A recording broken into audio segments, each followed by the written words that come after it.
This is Katif, and it is Tuesday, April 21st, 2026, and the time is 8:32 p.m. I want to thank you all for stopping by and checking me out today. Now, I know I've been gone for a minute. I haven't been posting. I always apologize, but I sincerely apologize. I've been working on my novel, Echoes of a Silent Cathedral. It's coming along good. It's almost wrapping it up. I have about 5 more chapters, and it is all said and done. It will be one great read when it comes out. We have some proofreading and some editing to do, and some paperwork, of course. There's always paperwork when it's involved making a move. All right. So I want to thank you all again for supporting me. I appreciate you all. And so I have a throwback blog posting from December 2025. And I thought about this today. I was sitting at my desk, I was writing, and I was like, man, my mom and my grandmama taught me a lot. And half of the stuff they taught me when they told me, it made absolutely no sense. I don't know what Celestine and Mama were talking about as a child, as a teenager, or even in my adult years. God knows what they were talking about, but hey, I listened. And now here I am, 47 years old, gray beard and all. I finally understand some of the things they talk about. So that's what I want you to do. I want you to sit and think about the things your parents just did was just crazy. That you're like, oh, my mom, my dad, they be tripping. Or your grandma, my dad was tripping, Nana was tripping, your brother, your sister. Just think about all those times people really got on your nerves, but when you got older, you're like, you know what? I don't got a lot of sense. So think about that. So this posting reminded me of that, so I want to share it with you. Thank you all again. Have a blessed day, and I ask for all of y'all support. Support your boy. I appreciate you. I need your support. Make a donation to the blog. Thank you.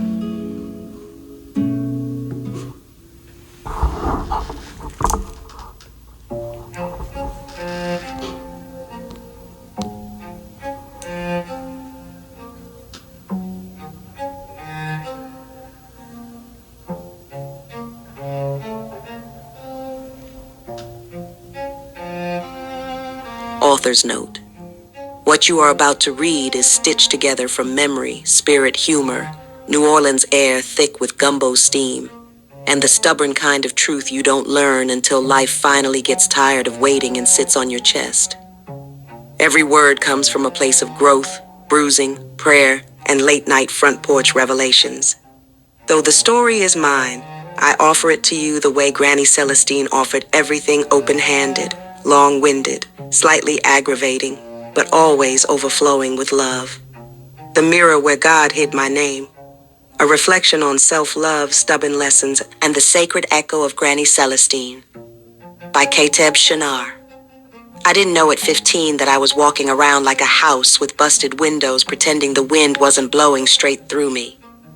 Back in 1993, my heart felt like somebody left it out on St. Bernard Avenue during hurricane season, beat up, soggy, and leaning to one side like it needed FEMA assistance.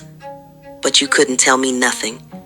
I thought I had life figured out, strutting around in my oversized starter jacket, thinking the whole world was watching me walk down Claiborne like I was the Grand Marshal of the Zulu Parade. And right behind me or beside me or in front of me, depending on how much she felt like lecturing that day, was my grandmother Celestine. Lord have mercy. Granny could talk about love longer than a Baptist preacher on Easter Sunday after he had 2 cups of coffee and a fresh revelation. Every time she started, I could hear that Charlie Brown wah wah wah trombone in my head. I used to mumble under my breath, "Granny, please, not today." But she kept talking anyway because that woman believed her voice was a spiritual prescription and my hard-headed self was the patient due for a refill.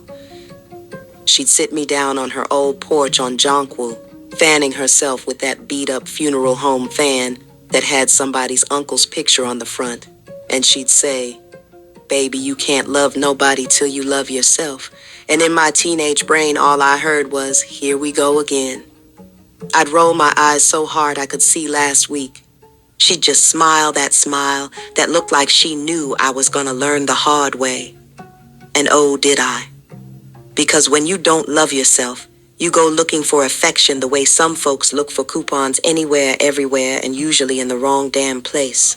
You start trying to pour yourself into people whose hearts got more leaks than a shotgun house roof in a rainstorm. You start thinking if you try harder, give more, love louder, maybe they'll finally treat you right. But loving somebody who doesn't have the capacity to hold your heart is like trying to fill a bucket full of holes, ain't nothing staying, and you're the one left empty. At 15, though, I didn't understand any of that. I thought love was something you earned by bending yourself into shapes God ain't never intended. I thought affection came with conditions like it was handing out report cards. Smile right, act right, be who they want, shrink here, stretch there, hide this, silence that. And if they left well, that just meant I wasn't enough. Not pretty enough, smart enough, sweet enough, lovable enough. But Granny, she wasn't having it. She'd tap her fingers on that porch railing and say, "Child, this world will sell you a lie quicker than it'll sell you a po' boy on a Sunday. Them people out there will make you think your worth got something to do with what you own, what you wear, who you dating, or what kind of money you make. Don't let them fool you." And at 15, I thought she was being dramatic. The same way I thought she was dramatic about her folklore, the wild stories she would tell like they were gospel, just to keep me from making the same mistakes my stubborn soul was dead set on making. One of her favorites was the tale of Lady Toulouse and the cursed shoes, which she swore was true even though we all knew she was lying for entertainment purposes. She'd clear her throat, tap her foot like she was calling on ancestors for dramatic effect, and say, "Don't you ever buy a woman a pair of shoes or a watch, you hear me? 'Cause it's just a matter of time before she walk right out your life." Now, according to Granny, Lady Toulouse was a woman known all through Treme for stepping out in heels so tall they looked like they came from a magical land where gravity ain't got no jurisdiction. One day, her man bought her a shiny new pair of red stilettos and a gold-plated watch from a vendor on Canal Street who was selling goods that were too hot to handle and even hotter to explain. The moment she put them on, Granny said the shoes whispered to her, "Girl, you ain't gotta stay here, walk on now." And the watch chimed back, "Tick-tock, baby, time's up." Lady Toulouse left that man so fast her shadow needed directions to catch up. I used to laugh and say, "Granny, that ain't real." And she'd clap back, "Maybe not, but the lesson is." Back then, everything she said sounded exaggerated, dramatic, sprinkled with extra seasoning like her stories walked through the French market and picked up spices from every vendor. But the older I get, the more her words show up in my life, tapping their feet like, "You ready to listen now?" Because the truth is, when you don't love yourself, your heart becomes a magnet for chaos. You start letting people treat you like a leftover plate, something they heat up when it's convenient and toss when they're full. And you accept it because your own spirit has forgotten what it feels like to be held gently. At 15, I didn't know that. I thought love was supposed to hurt. I thought you were supposed to tolerate things that tasted like heartbreak mixed with hope. I thought sacrifice meant you gave all of yourself, even the tender parts you should have kept safe. I thought healing other people was the way to earn affection, like if I fixed them, maybe they'd finally see me. But trying to save people who refuse to swim will drown you quicker than the Mississippi River in July. You can't take breaths for two. You can't love someone into loving you. And you damn sure can't pour from a soul that's been running on E since the Clinton administration. Only you can rescue you. And it took me years, decades to finally understand that. I didn't understand that your worth isn't determined by how much love you give, but by how much love you allow yourself to receive. I didn't understand that holding on to someone who hurts you is just another way of hurting yourself. I didn't understand that loneliness feels unbearable at first because you're not used to your own company, but eventually sitting with yourself becomes sacred. Granny tried to tell me, over and over, with love, with jokes, with stories, with fussing, with that look she gave me that said, "Child, you gon' learn one day." And life made sure I did. You can't go running back into the same fire expecting not to get burned. You can't reopen doors you prayed God would close and then act surprised when the same storm is waiting on the other side. You can't keep pretending your heart ain't tired when it's screaming for rest. But when you haven't learned to love yourself, you trick yourself into believing suffering is part of the process. You confuse chaos with affection. You call it chemistry when it's really trauma bonding. You call it connection when it's really desperation. You call it loyalty when it's really fear. And the world don't help none. The world will tell you love looks like bouquets, fancy dates, matching outfits, filtered pictures, and performative affection plastered across social media. The world will tell you your value is tied to your income, your car, your house, your body, your status. The world will sell you illusions dressed up as love, shiny, loud, and empty. But real love, genuine, soulful, God-touched love ain't flashy. It shows up soft. It shows up patient. It shows up consistent.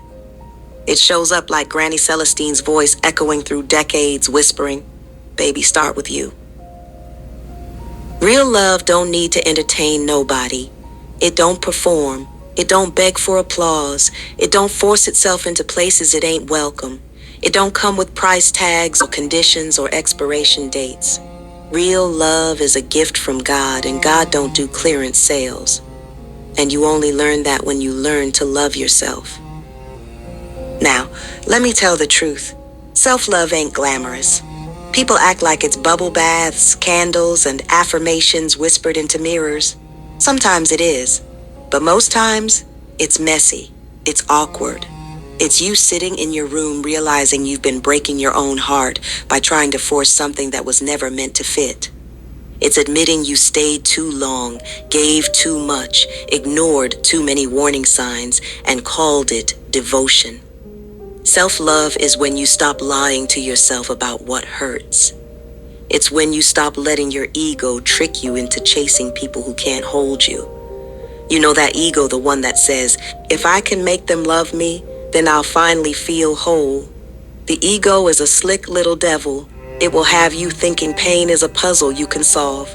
But in reality, you ain't solving nothing, you're just losing pieces of yourself trying.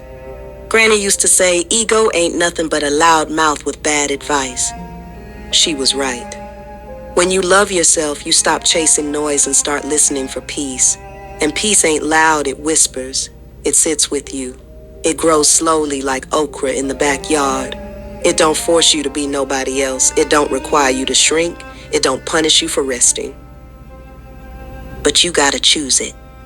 That's the part nobody prepares you for. Self-love is a choice you have to make every day, sometimes every hour.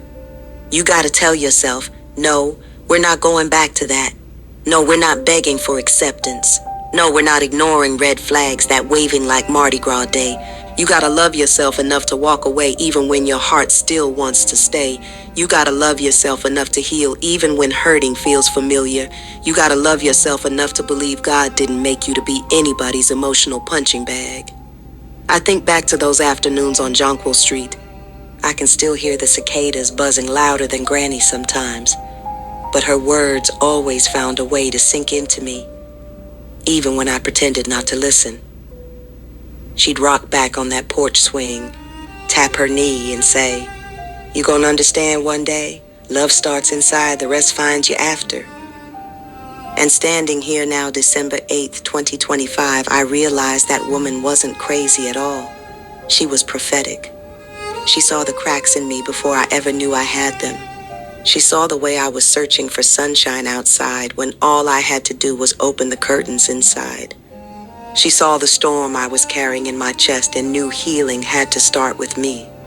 Not with a partner, not with friends, not with validation, but with the quiet, uncomfortable, powerful work of learning to love the person staring back at me in the mirror. Let me tell you something, mirrors don't lie. They show you what's real, even when your heart wants fiction. And for a long time, I avoided mirrors because I didn't want to face the truth. I didn't like myself. Not really. I liked the performance, the persona, the version of me I thought the world wanted. But the real me, the one beneath the jokes, the toughness, the pretending, I treated that person like an afterthought. Self-love forced me to stop abandoning myself. That's the real heartbreak, not losing someone else, but realizing you've been losing you for years.